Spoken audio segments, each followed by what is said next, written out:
Hello everyone, welcome to our online English class. Today we are going to finish Unit 5, so that means we're going to go over lessons E and F.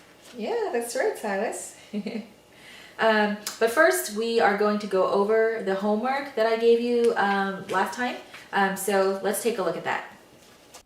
Okay, everyone, so let's go ahead and go over the homework on page 148 and 149. Some of you emailed your homework to me, and I was able to read them, and you did very well. So thank you for doing that. If you have any questions, you can feel free to ask me through email or in the WhatsApp chat. And I'm not going to make corrections on small errors, small mistakes, but I might make some suggestions or correct some things that I think you would benefit from. So thank you again, and let's go ahead and move on. So under exercise number 1, check your understanding. Number 1, look at the reading tip again. Restate the proverb in your own words. So the proverb says, "Give a man a fish, and you have fed him for today. Teach a man to fish, and you have fed him for a lifetime." So you might say, if you just give someone something that they need, then it only lasts for the moment. But if you teach someone a method or a way or provide them with tools to continue, then they can meet their own needs beyond just the moment, beyond just today. And then number 2, explain the saying, passing on the gift, in your own words. So you might say, if you give someone something that they need or show someone kindness, not to get paid in return, but just to give out of love, then that might motivate them or inspire them to continue giving to others. You might have heard another similar phrase called pay it forward. Pay it forward. That's the same thing as passing on the gift. Paying it forward. Okay, and then number 3, what gave Dan West the idea to start Heifer International? So if you look in the second paragraph, you can see that West realized that it was good to give people food, but it was more important to help them find a way to produce or create their own food. So this is actually another way to answer number 1, or another way to restate the proverb. Number 4, how did Christine survive after her husband died in the war? She applied to Heifer International and received a cow. She used some of the milk to feed her family and sold the rest.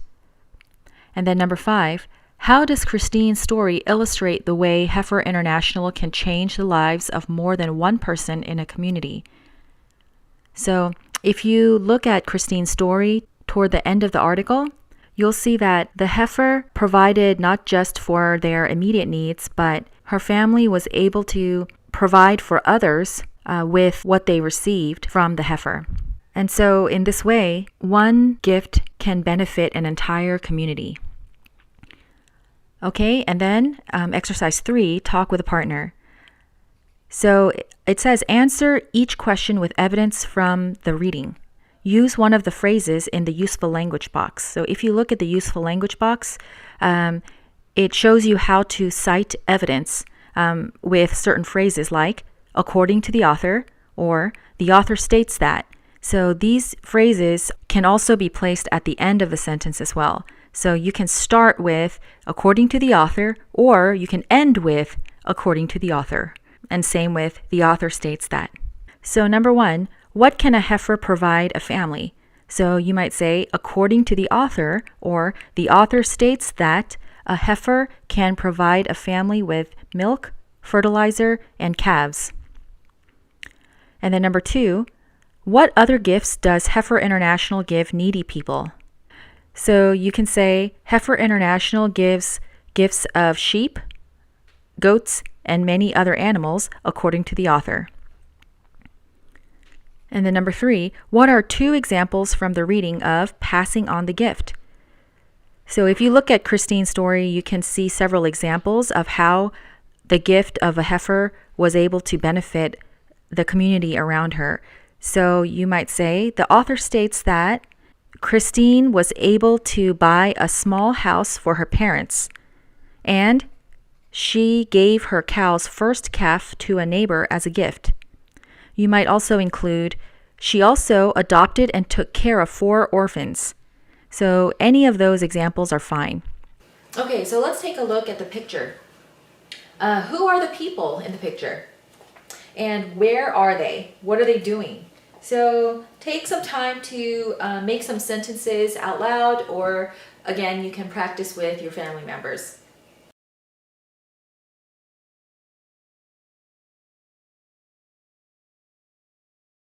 Okay, so we might say there's a woman and children, and maybe she's a teacher, maybe she's a volunteer. It looks like they are in a classroom, some kind of room. We might say the woman is reading a book to them and they are smiling, they are enjoying it. Okay? And number 2, do you think the young woman is doing something important? Why or why not? So, yeah, we can say, yes, I think she's doing something important because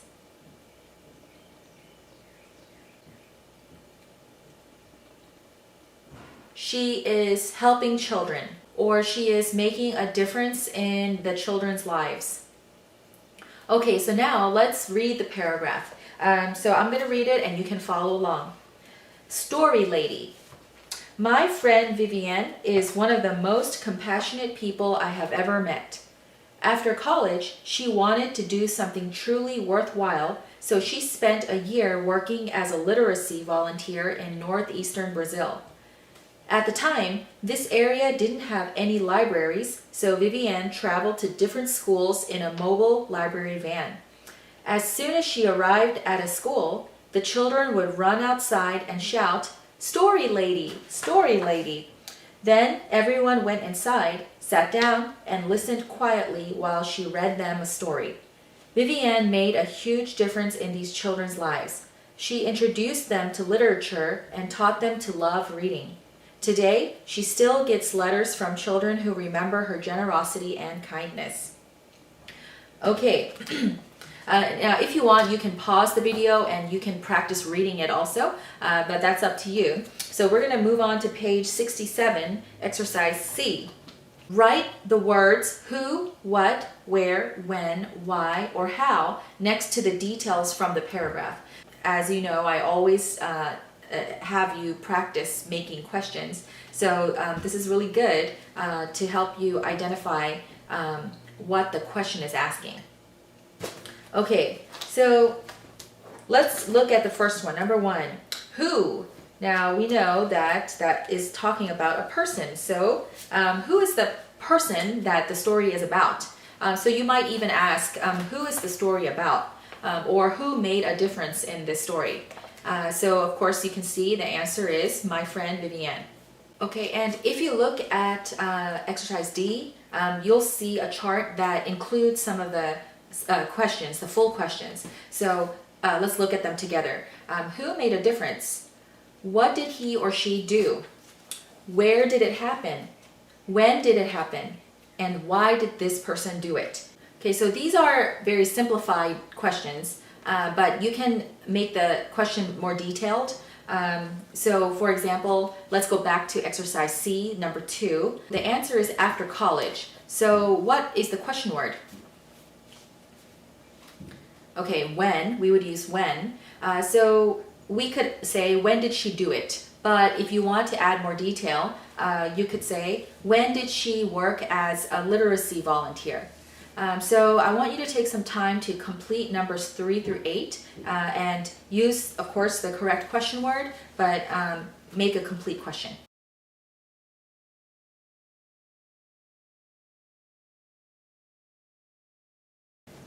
Okay, so number 3, we might ask, what did she do?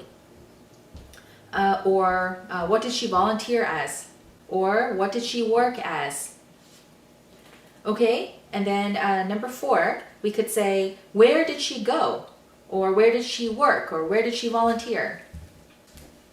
Number 5, why did she do this? Number 6, How did she travel? Or how did she get around? Or how did she accomplish this? Number 7, what did she do as a literacy volunteer? And number 8, you could ask, how did she make a difference? Or what happened as a result? Or what happened as a result of her volunteer efforts? So now I want you to go to your workbook on page 62, workbook page 62. Lesson E, writing. Okay, so I want you to go ahead and read the paragraph and answer the questions.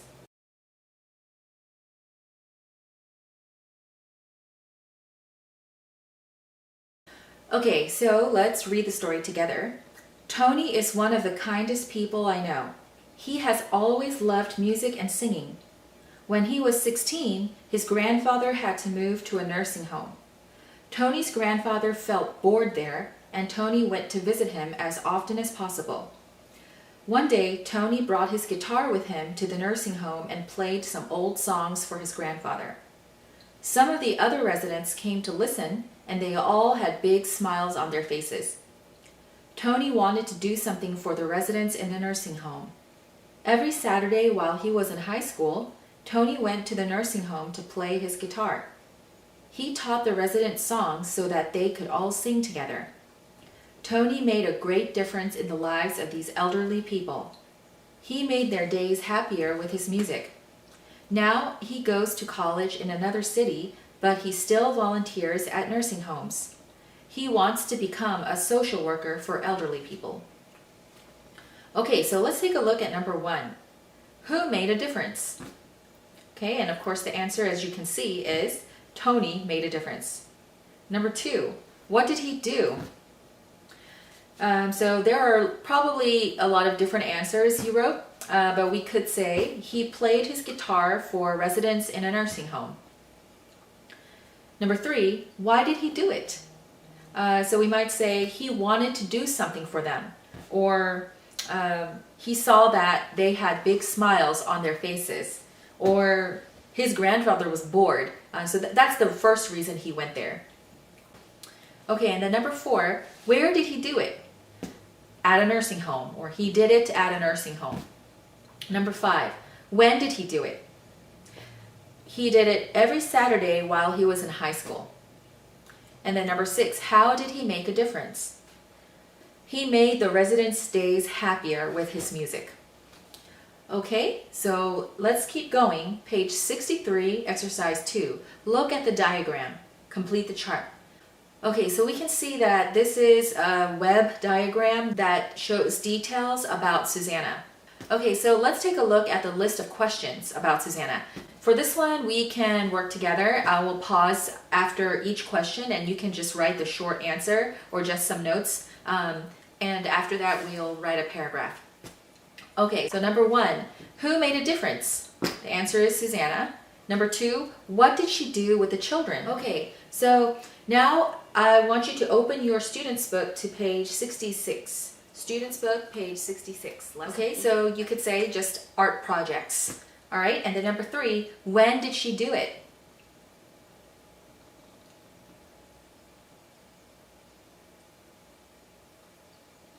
All right, so we can say when she was in college. Number 4, where did she do it?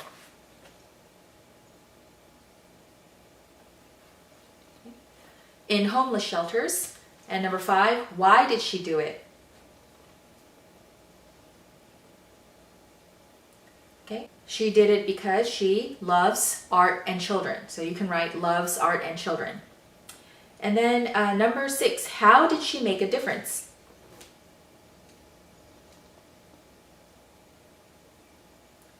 So you can write helped the children have fun and forget about their problems. And finally, number 7, what does she do now?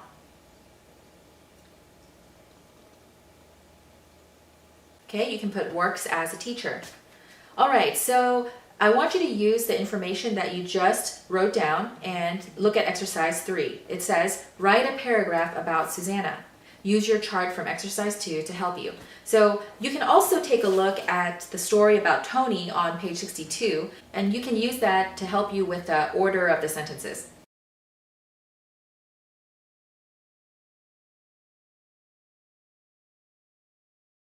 Okay, so your paragraph might look a little different, but that's okay. But you might say something like, Susanna has made a difference in the lives of many children. She has always loved art and children. When she was in college, she volunteered in homeless shelters. She did art projects with them, or she did art projects with the children there, such as drawing and painting. She helped them have fun and forget about their problems. Now, she works as a teacher in another city, but she still has the children's drawings on her classroom walls. Okay, so now I want you to open your student's book to page 68. Page 68, lesson F. Okay, so let's take a look at the advertisement for volunteers. So this looks like a web page that is requesting volunteers. So it says, want to get involved? Volunteer opportunities are listed every Wednesday. So let's take a look at the first volunteer opportunity. It looks like it's in the health field, and the agency is San Antonio Meals for Seniors. And the need is for volunteers to drive meals to seniors' homes. And the location is in the downtown area, and the time commitment is 3 hours per week. Okay, number 2, literacy. The agency is San Antonio Literacy Foundation, and the need is for volunteers to tutor basic reading, writing, and math skills to adults. And the location is around the city, and the time commitment is 4 hours per week, 3-month commitment, and 12 hours of training. Okay, and then number 3, animals. The agency is Make People Smile Animal Therapy. And the need is for volunteers and their pets to visit hospitals and nursing homes. The locations are throughout the city, and the time commitment is 4 hours per month. Okay, so I want you to look at the questions and fill in the correct answers, but I also want you to make a sentence as well.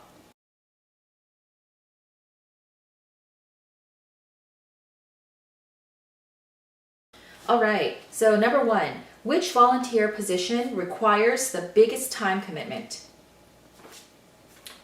Okay, so we can say the second volunteer position requires the biggest time commitment. Or we can just name the position. We can say literacy requires the biggest time commitment. Okay, number 2, which position requires a driver's license? Okay, so we can say the first position, or we can say the health position requires a driver's license. Okay, or you can even say the meals for seniors position requires a driver's license. And then number 3, which word could replace tutor in the literacy opportunity? And we can say teach could replace tutor in the literacy opportunity. Okay, number 4, which statement is true? And the answer is letter B. San Antonio Literacy Foundation requires more training than the other places. Okay, now if you go back to questions 1 and 2, you can see that the structure is active voice. So which volunteer position requires, and then so on. But if you remember when we learned about the passive voice, so if you go back to page 22,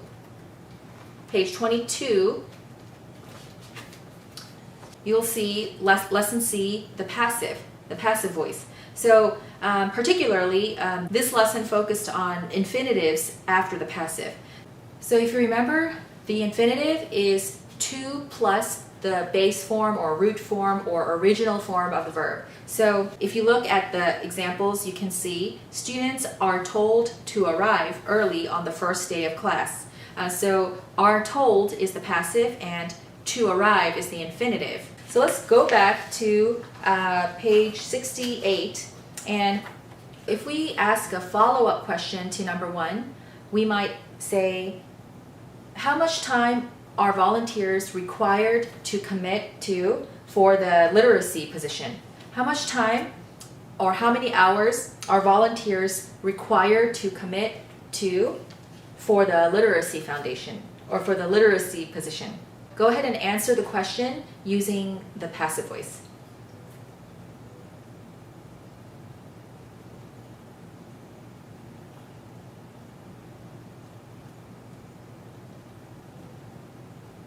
Okay, so we might say volunteers are required to commit 4 hours per week for 3 months plus 12 hours of training. Okay, so volunteers are required to commit 4 hours per week for 3 months plus and 12 hours of training. Okay, so let me ask you a few more questions and I want you to write down the answer, or you can just practice verbally.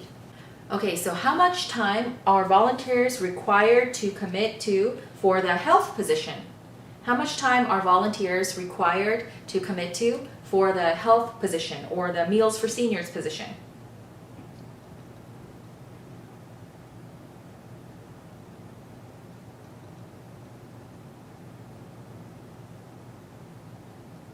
Okay, so you can say volunteers are required to commit to 3 hours per week. Volunteers are required to commit to 3 hours per week for the health position. Okay, and the third position, the same thing. How much time are volunteers required to commit to for the animals position? Okay, or for the animal therapy position? How much time are volunteers required to commit to for the animal therapy position?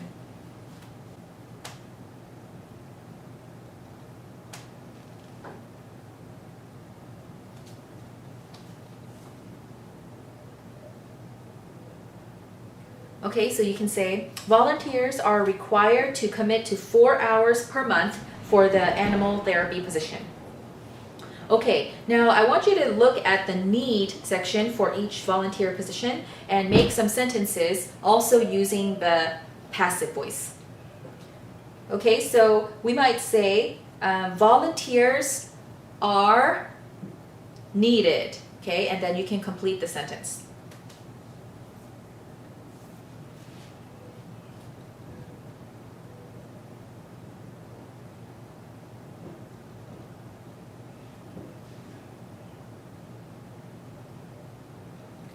Okay, so we can say volunteers are needed to drive meals to seniors' homes. Okay, volunteers are needed to drive meals to seniors' homes. So make the same sentence using are needed for the other two positions.